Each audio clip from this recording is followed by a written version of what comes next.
Hablaremos de qué entendemos por adultos mayores. Después hablaremos de por qué es importante este tema en este rango de edad en particular. Nos meteremos con los problemas relacionados con la diabetes en los pacientes de la edad avanzada. Hablaremos también, repasaremos rápidamente las recomendaciones de la ADA de 2023. Las guías ADA son las guías de la Sociedad Americana de Diabetes y para las personas que nos dedicamos de forma profesional a la diabetes, que tratamos con pacientes con diabetes en el día a día, son muy importantes para nosotros para guiarnos en la práctica clínica. Después hablaremos mucho de la importancia de la individualización. Esta palabra saldrá numerosas veces durante la charla porque veremos que será muy importante identificar el tipo de paciente que tenemos delante para elegir el mejor tratamiento para esa persona en concreto, con la idea de aportar el mayor beneficio pero con el menor riesgo posible y los menores efectos secundarios. Y acabaremos por unas conclusiones, ideas clave, ¿vale? Para terminar. Esto es el podcast de la Fundación Caja Rural de León, Valladolid, Zamora.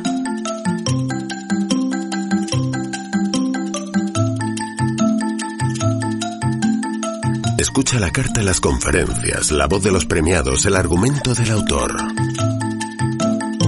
Investigadores, médicos, científicos, historiadores, músicos, creadores de cultura y arte, intelectuales de diversas ramas se convierten en divulgadores de conocimiento a través de este podcast.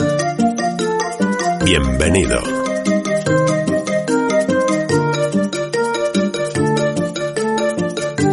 La doctora Cecilia Higueruela, adjunta al Servicio de Endocrinología del Complejo Asistencial Virgen de la Concha, pasó por las jornadas de Infosalud que organiza la Fundación Caja Rural de Zamora para hablar de la diabetes mellitus en el adulto mayor.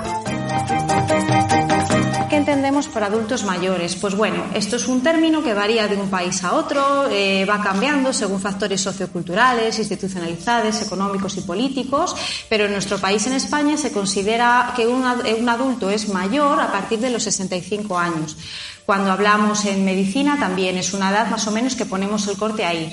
Si buscamos la definición exacta a nivel de diccionario, nos dicen que la tercera edad o los adultos mayores, senectud, es un término que hace referencia a las últimas décadas de la vida en la que uno se aproxima a la edad máxima que el ser humano puede vivir. Es una etapa del ciclo vital donde empieza a haber un declive de todas esas estructuras que se habían desarrollado en etapas anteriores y empiezan cambios a nivel físico, cognitivo, emocional y social.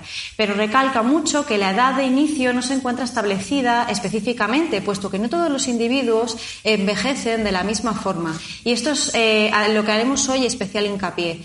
Hay muchísima población mayor de 65 años, pero estarán conmigo en que todas las personas de esa franja de edad pues no son iguales y hay muchas diferencias interindividuales, ¿vale? ¿Por qué es importante este tema en concreto? Bueno, no es ninguna novedad y como sabrán hay un aumento de la esperanza de vida que cada vez va más y es que desde inicios del siglo XX la esperanza de vida a nivel mundial se ha duplicado. Actualmente hay más de 900 millones de personas mayores de 65 años en el mundo y se cree que en el 2050 podrían ser incluso 2.000 millones. Pero es que incluso en la franja de edad superior a los 80 años casi se duplicó entre 2001 y 2020. Aquí les he traído una gráfica donde pueden ver que en los últimos 20 años es a nivel de nuestro país, de España, donde se ve que los mayores de 65 años han pasado de ser unos 7 millones hasta casi 10 millones de personas. Y es que cada vez vivimos más años, eso es una buena noticia, pero no solo queremos vivir más años, que está muy bien, sino que los queremos vivir mejor, ¿no? Bueno, pues esto es muy importante porque, como sabrán, la diabetes es una enfermedad tremendamente prevalente, pero es que es además todavía más prevalente en esa población mayor de 65 años. El 40% de personas que tienen diabetes son mayores de 65 años. Esos son unos 2,11 millones de personas. Pero es que en España una de cada 4 personas mayores de 65 años padece diabetes. Y si nos vamos a personas mayores de 75, casi una de cada 3 personas, un tercio de la gente tiene diabetes. Pues de ahí la relevancia. Y eso que hay mucha diabetes infradiagnosticada, mucha prediabetes y mucha diabetes que no está diagnosticada, y eso también hay que tenerlo en cuenta.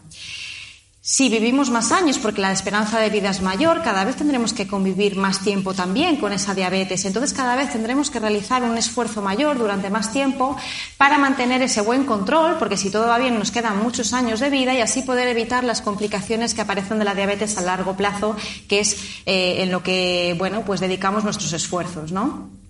¿Qué problemas tenemos relacionados con la diabetes en la tercera edad? O lo que es lo mismo, ¿por qué debemos tener especial cuidado al tratar la diabetes en los mayores? Pues bueno, hay una serie de retos muy concretos en el manejo de la diabetes, sobre todo en el paciente mayor. Y es que, una de las cosas que hay es un mayor deterioro de la célula beta. La célula beta es una célula del páncreas que es la encargada de producir insulina. Entonces eso, con el paso de los años, se va deteriorando, desgastando, con lo cual cada vez, al tener menos insulina, vamos a metabolizar peor el azúcar y se va a ir aumentando en la sangre, ¿vale? En estos pacientes habrá también mayor riesgo de hipoglucemias con muchos tratamientos, que eso lo veremos más detenidamente porque la hipoglucemia, es decir, el bajón de azúcar, que conocido por el bajón, ¿no? Eso muchas veces limita mucho la vida de los pacientes con diabetes y es que además esas hipoglucemias muchas veces no se notan y nos dificultan mucho el manejo del tratamiento. También tener en cuenta el deterioro cognitivo. A veces cuando en algunos pacientes se empieza demencia, pues eso también es importante tenerlo en cuenta porque tendremos que tenerlo en cuenta para seleccionar el mejor tratamiento posible. Empieza a haber olvidos de tratamiento, pueden cometer cambios de medicación y todo eso el profesional sanitario tiene que tenerlo muy en cuenta. Al haber un aumento de la esperanza de la expectativa de vida, tenemos que ser capaces de clasificar muy bien el paciente que tenemos delante y ser capaz de individualizar los objetivos que nos planteamos para cada persona en concreto.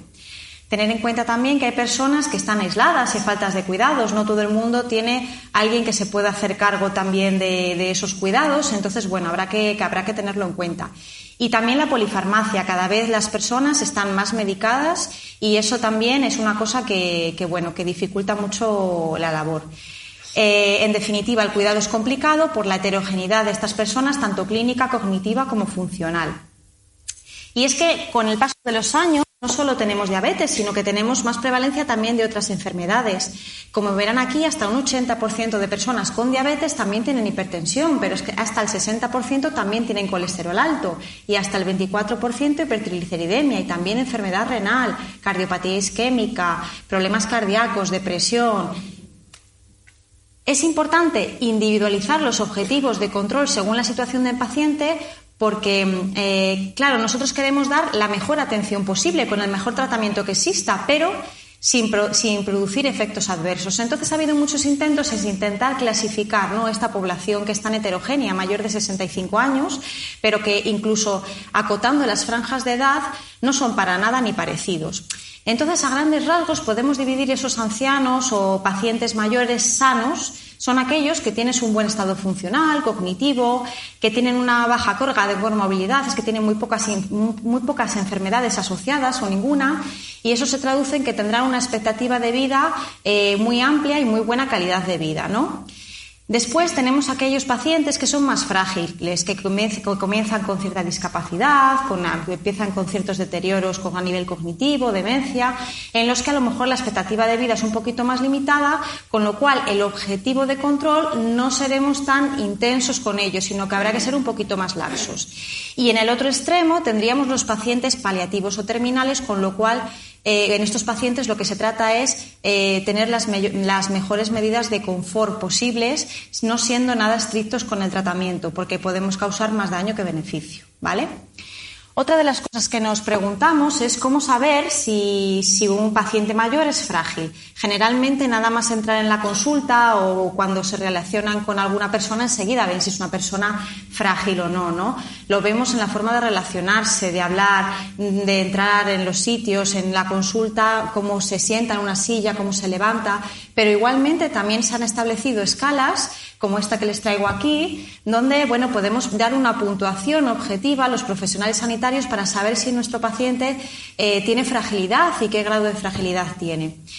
Por ejemplo, una de las puntuaciones que se dan pues es una pérdida de peso espontánea, que esté mucho tiempo de su día cansado, que tenga debilidad muscular, eso lo medimos con algunas pruebas de fuerza en la consulta, que tenga un enlentecimiento motriz, medimos un poquito también la velocidad o la distancia que puede recorrer en un determinado tiempo, ¿no? La actividad que tienen diaria y bueno, eso da una puntuación. Si a lo mejor según esta escala nuestro paciente tiene más o igual de 3 criterios, será un paciente frágil. Si tiene 1 o 2 será prefrágil y a lo mejor pues si no tiene ninguno, que eso ya se ve, ¿no? Es una persona mayor de 65 años pero completamente sana. Y es que la diabetes, como ha dicho Eusebio antes, es silenciosa. Es muy importante hacer hincapié en que el control debe ser, es una cosa importante porque al no tener daño de esa enfermedad, al no notar nada, la gente, bueno, pues como está bien, pues no se mira, pues no se trata. Y es que ese nivel de azúcar alto en sangre va a ir, si no le ponemos remedio, con el paso del tiempo, produciendo daño sobre los órganos, sobre los ojos, el corazón, los riñones, y es justo lo que queremos evitar, ¿vale? Para vivir los mayores años posibles con la mejor calidad posible. Seguramente estén familiarizados con estos términos, pero bueno, generalmente la diabetes puede estar descompensada en un sentido a la alta, ¿no? Que es lo que viene en rojo, y es la hiperglicemia, es decir, o hiperglucemia, tener rangos de azúcar en sangre muy altos. Esas cifras altas de azúcar en sangre solo darán síntomas cuando la descompensación sea ya muy marcada. Puede llegar incluso el paciente a acabar en la urgencia. Suelen ser boca seca, sed, debilidad, dolor de cabeza, visión borrosa, pérdida de peso, muchas ganas de orinar, pero ya digo que se producen cuando ya hay una diabetes muy establecida y hay un control muy malo durante mucho tiempo. En el otro lado tenemos la hipoglucemia, es decir, un valor de glucosa bajo. Generalmente se considera un valor de hipoglucemia por debajo de 70 miligramos por decilitro y decir que solo lo sufrirán los pacientes que tengan diabetes y que estén en tratamiento con fármacos que puedan producir este tipo de bajón, este bajón de azúcar, porque no todos los fármacos para la diabetes producen hipoglucemia. Generalmente los fármacos que la producen, pues como sabrán, es la insulina sobre todo y algunos otros tipos de fármacos orales que cada vez están más en desuso, pero bueno, como pueden ser la familia de las sulfonilureas y las glinidas. Los síntomas de hipoglucemia son muy variados y cada paciente los vive de una manera. Sudoración, palidez, irritabilidad, mucha gente agresividad, hambre, falta de coordinación, somnolencia y ya cuando son graves pues pueden llegar hasta el coma. Es importante identificar estos síntomas porque no siempre estos síntomas van a ser hipoglucemia, pero si tenemos a nosotros mismos o algún conocido con diabetes y presenta estos síntomas y además está con un tratamiento que pueda provocarlos, pues nos tiene que poner en alerta para saber que puede estar ocurriendo una hipoglucemia y tenemos que ponerle remedio, ¿no? Posibles causas de desencadenantes de esta hipoglucemia, pues bueno, son varias. Una de ellas, una sobredosificación de tratamiento, es decir, que nos hayamos puesto o tomado más tratamiento de la cuenta. Que haya una disminución de la ingesta, es decir, que la persona haya comido menos de lo que era esperable o haya disminuido su ingesta habitual. Que haya un aumento de la actividad física y también hay sustancias como el alcohol y otros fármacos que también pueden producir ese bajón de azúcar, esa hipoglucemia. Y es que es importante en los pacientes con una edad avanzada porque los mecanismos de notar esa hipoglucemia se van perdiendo con el paso de los años. Es decir, que cada vez el valor de azúcar en sangre va a tener que bajar más para que yo lo note y además voy a aumentar el tiempo de reacción. Y además muchas veces, como perdemos ese mecanismo de darnos cuenta, van a ser con frecuencia inadvertidas. Es decir, el paciente no se va a dar cuenta de que las tiene hasta que ya a lo mejor es tarde y tiene que ir al servicio de emergencias porque se queda inconsciente, ¿vale? Entonces, una cosa importante en los pacientes mayores es realizar una búsqueda activa de esas hipoglucemias. No conformarnos con que nos digan no tengo, porque muchas veces nos pasa que preguntamos, insistimos al paciente y muchas veces ¿qué pasa? Que en medio de la noche, sí, sudé muchísimo, me pegué una sudada, pero se hizo control de azúcar en ese momento, ¿cómo estaba la diabetes en ese momento? No me miré, ¿no? O sí, me levanté con un mareo o a media tarde me dio así, empecé con visión borrosa, me tomé algo y se me pasó, pero no tenemos el control. Y muchas veces en las residencias y en casa a veces los pacientes se hacen el control y ve que está en 40, pero él no lo había notado. Y eso es lo que es más peligroso, porque si no lo notamos no vamos a poner remedio. En este estudio que les traigo, por ejemplo, es un estudio que se hizo en el año 2011, en el que a pacientes mayores de 70 años se les puso un sensor para medir cómo era su control de glucemia en un periodo de 3 días. Y fíjense, hasta el 93% de las hipoglucemias en pacientes mayores de 70 años fueron hipoglucemias inadvertidas y muchas de ellas graves y mantenidas en el tiempo. O sea que no es cosa de poco, ¿vale? Las hipoglucemias además tienen una importancia en todos los pacientes con diabetes, pero con mayor cuidado en estas personas mayores porque favorecen caídas y eso puede producir fracturas. Hay mayor riesgo de accidentes, hay mayor riesgo de hospitalizaciones, ya si conducimos, ni hablar. Arritmias de corazón. Hay mayor riesgo también de irse deteriorando con el tiempo si tenemos hipoglucemias mantenidas. Y además la hipoglucemia es una situación que produce mucho miedo, ¿vale? Y afecta mucho a la calidad de vida del paciente. Pero es que le he puesto aquí no solo del paciente, también de convivientes. Las personas que conviven con estos pacientes que pueden sufrir bajones de azúcar, familiares, cuidadores, también lo pasan muy mal porque es una situación angustiosa, ¿vale? Entonces, bueno, se vive realmente mal. Son muchos los esfuerzos también por crear algoritmos, pautas de actuación como esta que le traigo aquí para poner remedio a estas situaciones. A nivel nuestro, de personal sanitario, lo primero es ver si el paciente que tenemos es susceptible de que pueda tener hipoglucemia y valorar factores de riesgo adicionales. Después de eso, yo puedo hacer algo por él, yo puedo cambiar algo de tratamiento para que no tenga esos bajones de azúcar. Sí, puedo ponerle este otro tratamiento. Vale, fenomenal, pues lo cambio y a un tratamiento mucho más seguro.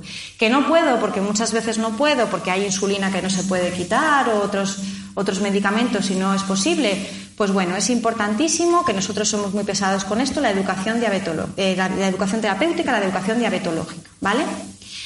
Es importante empoderar al paciente, no esta palabra que se lleva ahora tanto, no empoderar, porque si realmente nosotros, o al paciente o a los familiares o a cuidadores, y si es a todos, mejor. Si damos las herramientas necesarias, si explicamos, tenemos el tiempo necesario para explicar bien cómo es su patología, por qué llevan el tratamiento que tiene, cómo actúa el tratamiento que se le está poniendo, a lo mejor serán capaces de entender mejor su enfermedad, de entender mejor lo que se está pasando y ante una situación de emergencia, pues saber actuar, ¿no? Y en casa, ante un episodio de sospecha con los síntomas que hemos dicho antes de hipoglucemia, habrá que decidir tomar una decisión para remontarla, ¿no? Esta es una regla que a nosotros nos gusta mucho y generalmente siempre explicamos en la consulta, que es cómo corregir adecuadamente una hipoglucemia, ¿vale? Muchos de ustedes a lo mejor se la sabrán. Pero claro, no vale corregir el bajón de azúcar de cualquier manera. ¿Por qué? Porque mucha gente se queda baja. A lo mejor si tomamos un caramelito con eso no sube del todo y a la siguiente me caigo. A lo mejor nos pasamos y si nos pasamos luego y tenemos un control en 400, muy bien, ¿ahora qué? Es la pescadilla que se muerde la cola. Y otras veces tomamos los alimentos que no son los apropiados para remontar la hipoglucemia con la rapidez suficiente. Alimentos como chocolate o cosas que tienen grasas y eso va a retrasar la absorción y no vamos a poder recuperarlo con toda la rapidez necesaria, ¿no? Por eso siempre recomendamos esta regla que se llama la regla del 15, que se trata de lo siguiente. Nosotros, si tenemos síntomas de hipoglucemia, nos hacemos un control de glucemia capilar en el dedo. Y si estamos por debajo de 70, estamos en hipoglucemia, tendríamos que ingerir 15 gramos de hidratos de carbono de absorción rápida. ¿Y qué es eso? Para simplificar suelen ser más o menos unas 3 cucharadas de postre de azúcar o 2 sobres o 3 terrones. Y repetimos el control a los 15 minutos. Si seguimos estando por debajo de 70, habría que repetir el proceso así hasta salir, hasta que el siguiente control a los 15 minutos sea ya por encima de 70. Habremos pasado esa situación de riesgo y entonces ya podremos tomar 15 gramos de hidratos de carbono de absorción lenta con el objetivo de mantener el control sin pasarnos, que es un vaso de leche, una pieza de fruta, 30 gramos de pan, ¿vale? Una de esas. Esto, claro, siempre que el paciente con diabetes esté consciente. Si tenemos un paciente inconsciente, obviamente se llamará a los servicios de emergencia, pero también existe la opción de glucagón. La opción de glucagón, digamos que es la medicación contraria a la insulina, es para subir el azúcar de repente ante una situación de emergencia. Entonces, Si alguien vive con nosotros, pues es posible que esa persona remontarla rápidamente si está inconsciente. Aquí en el dibujito, si lo ven, es la típica inyección de glucagón que está en la cajita naranja y se deja en el frigorífico. Y yo siempre digo a los pacientes que es como un extintor de incendios. Hay que tenerlo, si tenemos tratamientos como la insulina, que da bajón, hay que tenerlo siempre en casa. Ojalá no usarlo nunca, pero si alguien vive con nosotros lo tiene que saber usar y siempre disponer de él. Y también ahora existe la posibilidad de glucagón inhalado, pero hoy por hoy no está financiado, ¿vale?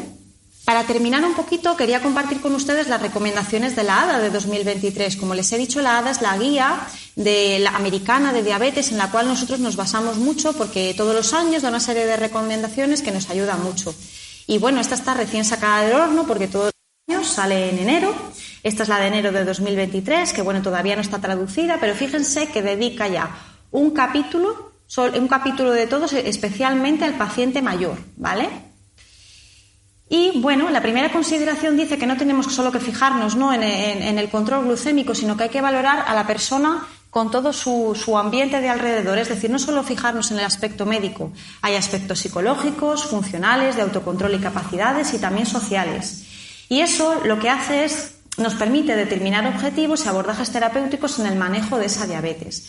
También hay que detectar síndromes geriátricos, exceso de medicaciones, que muchas veces cada vez la gente tiene más fármacos puestos y muchas veces no sirven para nada o pues se pusieron un día y ahí se quedaron para siempre jamás. El deterioro cognitivo, la depresión, la incontinencia urinaria, porque todas estas cosas nos van a ayudar a nosotros a seleccionar el mejor tratamiento. Si nosotros, por ejemplo, tenemos un paciente que tiene incontinencia urinaria y le ponemos un tratamiento que es buenísimo para la diabetes, pero se hace más orina encima y no puede salir a pasear, pues a lo mejor estaremos limitando un poquito su calidad de vida. Entonces, como que no tiene mucho sentido. Si tiene muchas infecciones de orina de repetición y le ponemos un fármaco, lo mismo, que es muy bueno para una cosa, pero a lo mejor le estropea otra, pues todo eso nosotros en la consulta lo valoramos un poco de forma integral, ¿no?, fijándonos un poquito en todo. Fijarnos si nuestro paciente tiene caídas frecuentes, dolor, fragilidad y otro tipo de cosas que puedan afectar y disminuir esa calidad de vida. Se recomienda también, es la recomendación número 3, hacer un cribado temprano para un deterioro cognitivo leve o demencia en adultos mayores de 65 años de edad.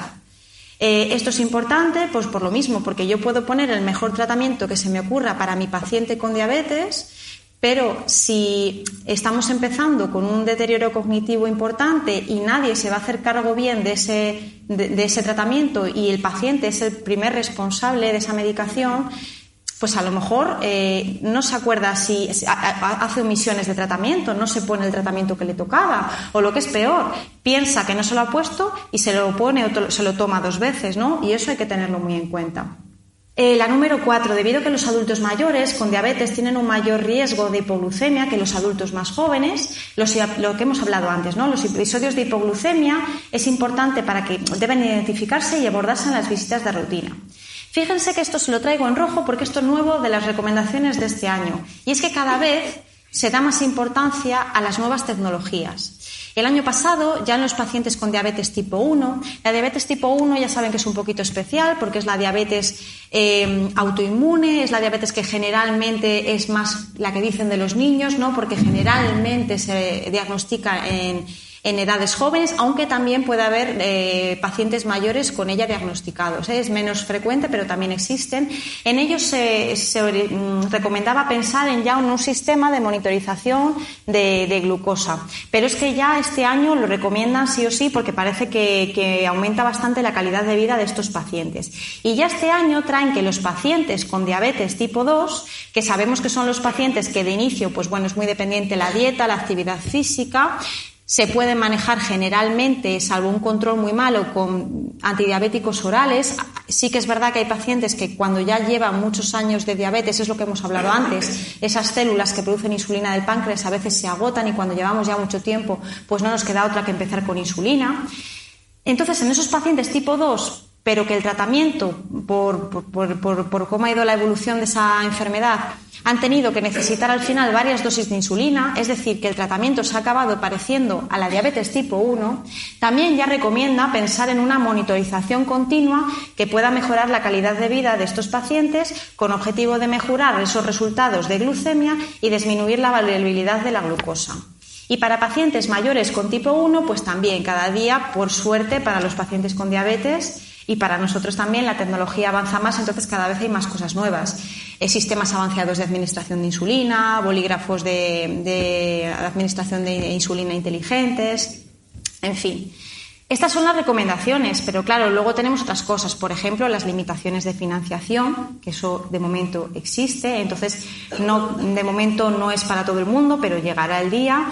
Y luego también la barrera tecnológica. Hay pacientes mayores de 65 años que se manejan con la tecnología mejor que yo, pero también hay mucha gente mayor de 65 años que no se maneja tanto o que no quiere disponer de este tipo de dispositivos, ni tiene teléfono móvil, entonces bueno, pues eso también hay que tenerlo en cuenta. Bueno, como ven en esta foto, en este dibujo, pues esos dos pacientes pueden tener la misma edad, pero no es el mismo paciente.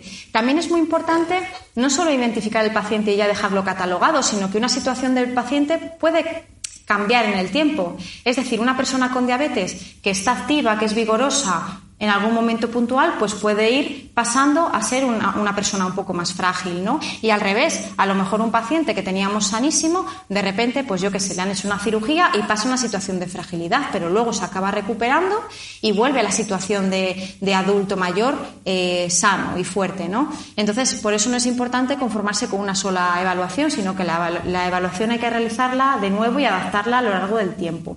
Hace especial hincapié a diferenciar los mayores sanos, es decir, esas personas con pocas enfermedades crónicas, con una función cognitiva y un estado funcional intactos.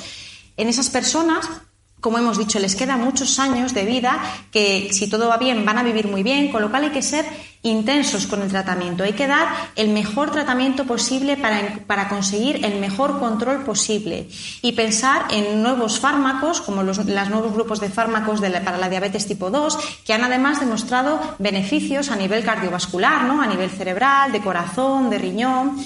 En el lado contrario, pues esos pacientes que estén muy delicados, que tengan muchas enfermedades, que comiencen con demencia, con dependencia, pues a lo mejor hay que tener objetivos menos estrictos. No por nada, sino porque a lo mejor estamos intentando realizar un control para evitar complicaciones que ya no vamos a desarrollar y le podemos producir más efectos secundarios de los fármacos o más daño que beneficio, que es al final justo lo que no queremos, ¿vale?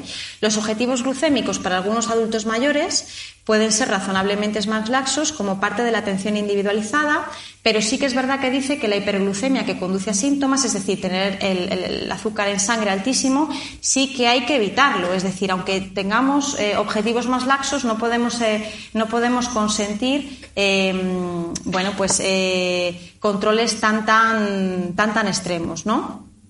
Importante la detección de complicaciones, como cualquier persona con diabetes, especialmente aquellas que pueden producir un deterioro funcional y, en consecuencia, deteriorar la calidad de vida. Importancia de tratar el resto de cosas, la hipertensión, por ejemplo, unos objetivos de control de 14,8, 14,9, si queremos ser un poquito más laxos, y luego también plantear si el paciente necesita o no aspirina, tratamiento para el colesterol. Lo mismo, a lo mejor no tiene sentido en una persona que tiene una esperanza de vida, claro, esto es un poco de perogrullo, pero de 1 año, meternos a ponerle más pastillas, ¿no? Que es verdad que vemos pacientes que podrían estar mejor tratados, pero también estamos viendo muchos enfermos que a lo mejor están en situación de final de la vida y llevan a lo mejor 20 pastillas puestas que ya no le van a aportar nada más que malestar y que tenga que tomar un montón de medicación innecesaria. Importantísimo la alimentación. Los endocrinos somos pesadísimos con esto. Importante la alimentación, una dieta mediterránea, baja en grasas saturadas malas, baja en azúcares de absorción rápida y importancia de asegurar la ingesta diaria de proteínas adecuada para cada rango de edad.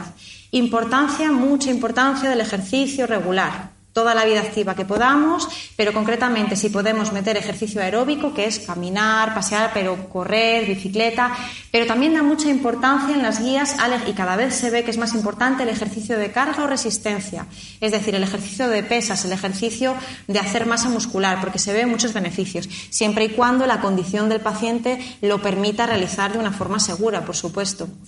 Y para los pacientes mayores con diabetes tipo 2 y que tienen sobrepeso o obesidad, recomiendan con mayor interés el tema de la dieta y la actividad física, y parece que pérdidas de peso modesta pues dan bastantes beneficios, es decir, hacer una pérdida de peso moderada. En este grupo de pacientes con diabetes tipo 2 y obesidad, es muy interesante el nuevo grupo de fármacos que, además de controlar muy bien la diabetes, producen disminuciones importantes de la pérdida de peso. Entonces serán los que tenemos que elegir en este perfil. Sin embargo, a lo mejor si tenemos una persona que está en una residencia encamada con demencia y está incluso a lo mejor desnutriéndose porque no tiene nada de apetito, pues parece que no tiene mucho sentido elegir este grupo de fármacos, ¿no? Entonces, por eso la importancia otra vez de individualizar el tratamiento en cada persona. En adultos mayores con diabetes tipo 2, lo que hemos dicho, se prefieren los grupos de medicamentos con bajo riesgo de hipoglucemia. Ojalá, ¿no?, poner el mayor tratamiento con la mayor seguridad posible para el paciente. Habla mucho de evitar el tratamiento excesivo, de evitar de desintensificar y de simplificar, porque también para evitar errores de medicación y efectos secundarios graves. La recomendación número 19 no nos afecta directamente en nuestro país por ahora, pero me ha parecido que no está de más hacer hincapié en esto. Dice: es preciso tener en cuenta los costes de la atención y la cobertura del seguro de salud cuando se elaboran los planes terapéuticos, a fin de reducir el riesgo de falta de adherencia relacionado con los costes. Y es que estas guías son americanas. Nosotros, por suerte, hoy por hoy, no tenemos mucho en cuenta esto, pero hay pacientes en otros países en los que los profesionales sanitarios tienen que decidir no qué medicamento le va a ir mejor, sino cuál se puede pagar el paciente, porque si no, a lo mejor tenemos la diabetes muy bien controlada, pero el paciente arruinado. O lo que pasa muchas veces, los pacientes no se tratan pues porque no se lo pueden costear. Entonces, bueno, yo creo que también hay que reflexionar sobre esto. Importantísimo la educación diabética para las personas en instituciones de cuidados y centros de rehabilitación, estar muy en comunicación con las personas que trabajan en centros sociosanitarios que llevan a personas mayores, ¿vale? Establecer los objetivos glucémicos individualizados y los agentes, los tratamientos adecuados en función de ese estado clínico y funcional. Y vuelve a hablar de estos pacientes que tengan tratamientos que provoquen hipoglucemia, de la monitorización continua, de pensarlo como una posibilidad. Para terminar, hace mención a los cuidados paliativos, los cuidados de paciente en situación ya terminal al final de la vida, y nos insisten en que no es necesario un control estricto, sino todo lo contrario, relajar la intensidad de control, también pues del resto de cosas, tensión, colesterol, incluso puede ser apropiado lo que hablábamos antes, quitar ciertos fármacos, lo que es normal. Evitar los controles, porque a lo mejor si tenemos que hacer controles 40 veces al día, pues no es sensato, no parece sensato en una situación de vida que lo que buscamos es confort. Y acabo diciendo que la comodidad general, la prevención de síntomas de angustia y la preservación de la calidad de vida y la dignidad son objetivos principales para el control de la diabetes al final de la vida. Bueno, pues si están un poquito más familiarizados con las cifras, por poner datos un poco más objetivos, nos dejan esta tabla en la cual, en las tres clasificaciones que hemos comentado antes, por un lado tendríamos el paciente sano, ¿no? Ese paciente en el que le queda una esperanza de vida muy larga, con lo cual el control será lo más estricto posible. Una hemoglobina glicada, que ya saben que es el parámetro que los médicos pedimos en la analítica para saber si la diabetes está mal o bien controlada, es la media de los últimos 3 meses del control, ¿no? Entonces esperaremos que esté, pues si podemos, por debajo de 7 o 7,5, ¿no? Ideal. Eso significa un control en ayunas de unos 80 a 130 y un control a vista de dormir entre 80 a 180.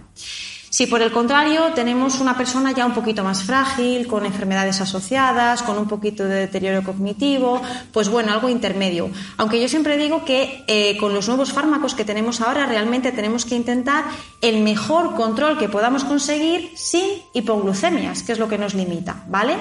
Que es lo que más tenemos que temer. Esos objetivos eran pues aproximadamente en ayunas de unos 90 a 150 miligramos por decilitro y acostarse con un control entre 100 y 180. Y en estos pacientes que ya pues eso están al final de la vida, como es lógico, pues molestar lo menos posible, pero claro, con el control más laxo, evitando los menores controles posibles, pero haciendo un control mínimo para evitar que tengan que repetir visitas al hospital.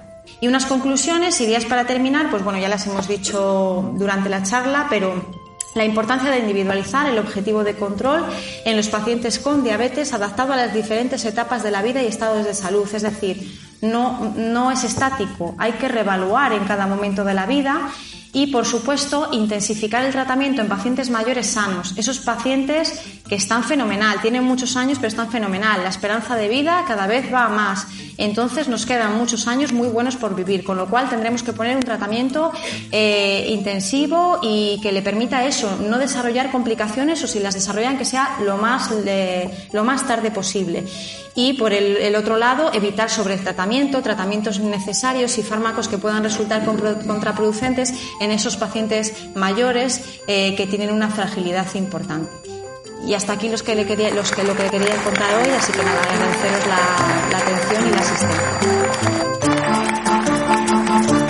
Esto es el podcast de la Fundación Caja Rural de León, Valladolid, Zamora.